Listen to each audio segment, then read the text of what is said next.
अगर समझेंगे तो बहुत अच्छी तरह समझ में आएगा। सवाल है कि गीता में हमारे शरीर को रथ का दर्जा दिया गया है कि हमारा शरीर एक रथ है, मन सारथी है और आत्मा इस रथ का स्वामी है। तो अगर हमारा शरीर रथ है तो कृष्ण जी का शरीर क्या है, सवाल यह है। तो इसके लिए हमें बहुत विवेक लगाने की जरूरत है। मेरी बात को, एक एक बात को बहुत ध्यान से समझने की जरूरत है। इसमें कोई शक नहीं है कि गीता में बिल्कुल स्पष्ट लिखा भी गया है और चित्र भी बनाए गए हैं ये समझाने के लिए कि ये काया एक रथ है, ये शरीर एक रथ है। जो आप देख रहे हैं ये एक रथ को देख रहे हैं। मन सारथी है। मन कहां बैठा है? मन त्रिकुटी में बैठा होता है। यहां पर आंखों के बीच में इस मन का ठिकाना है।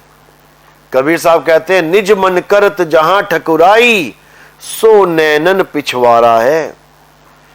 इन नैनों के पीछे रथ सारथी बैठा है जो इस रथ को चला रहा है, और जो आत्मा है वो इसका स्वामी है। तो जो इसको चला रहा है और जो ये रथ है, आत्मा दोनों से परे है। अच्छी तरह समझो, मेरे शरीर को सारथी चला रहा है, मन चला रहा है, और स्वामी दोनों से अलग है। यानी स्वामी यानी आत्मा ना तो रथ है ना सारथी है। अच्छी तरह समझो इसको। आत्मा ना रथ है ना सारथी है, तो आत्मा इन दोनों से न्यारा है। और मैं क्या हूं? क्या मैं रथ हूं या मैं मन रूपी सारथी हूं? बिल्कुल नहीं। मैं क्या हूं? मैं एक आत्मा हूं। हे अर्जुन, तुम और मैं ये शरीर नहीं है। शरीर तो हमारे रथ हैं, शरीर हमारे कपड़े हैं। कपड़ों के फटने पर, कपड़ों के खत्म हो जाने पर भी हम और तुम कभी खत्म नहीं होंगे, कभी हमारा नाश नहीं होगा। हम अविनाशी हैं। तो जब मैं रथ नहीं, मैं मन रूपी सारथी नहीं, मैं आत्मा हूं, तो कृष्ण जी रथ कैसे हो सकते हैं? जो हमें ये ज्ञान दे रहे हैं कि तुम शरीर नहीं हो, तुम रथ नहीं हो, वो खुद रथ कैसे हो सकते हैं? लेकिन अज्ञानतावश हम कृष्ण जी को रथ ही मान बैठे हैं। ये रथ शरीर दिखाई दे रहा है, हम कृष्ण जी को ये शरीर मान बैठे हैं। दो आंखें, कजरारी आंखें, घुंघराले बाल, दो हाथ, हाथों में बांसुरी, हम इसको शरीर को कृष्ण मान बैठे हैं। दिक्कत ये है। और कृष्ण जी बार बार समझा रहे हैं कि हे अर्जुन, जो मुझे ये मनुष्य करके जानता है, जो मुझे शरीर करके जानता है, जो मुझे देह करके जानता है, वो मुझे जानकर भी नहीं जान पाता।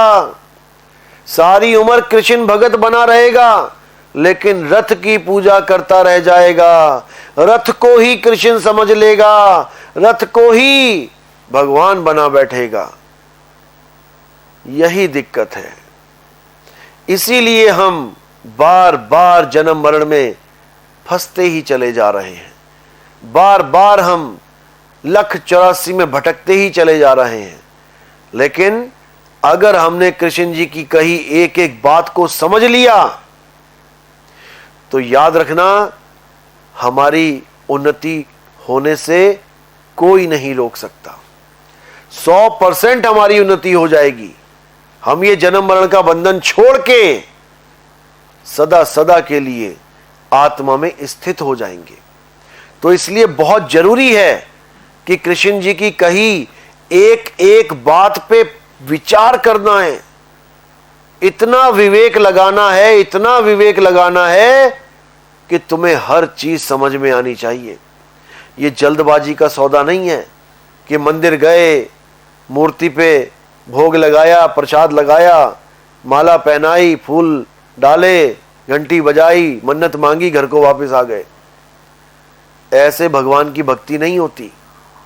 भगवान की भक्ति तब हो पाएगी जब तुम जानो कि भगवान है क्या, तब तुम्हारा जन्म सफल होगा। नहीं तो ऐसे ही आए और बेरंग लिफाफे की तरह ऐसे ही चले जाओगे। इसलिए रथ को कभी भगवान नहीं समझना है। जैसा रथ हमारा वैसा भगवान का, जैसी काया हमारी वैसी भगवान की, जितनी इंद्रियां हमारी उतनी इंद्रियां भगवान की। तो इसको समझना है। कृष्ण जी रथ नहीं है, वो अजन्मा, नित्य, सनातन, शाश्वत आत्मदेव हैं।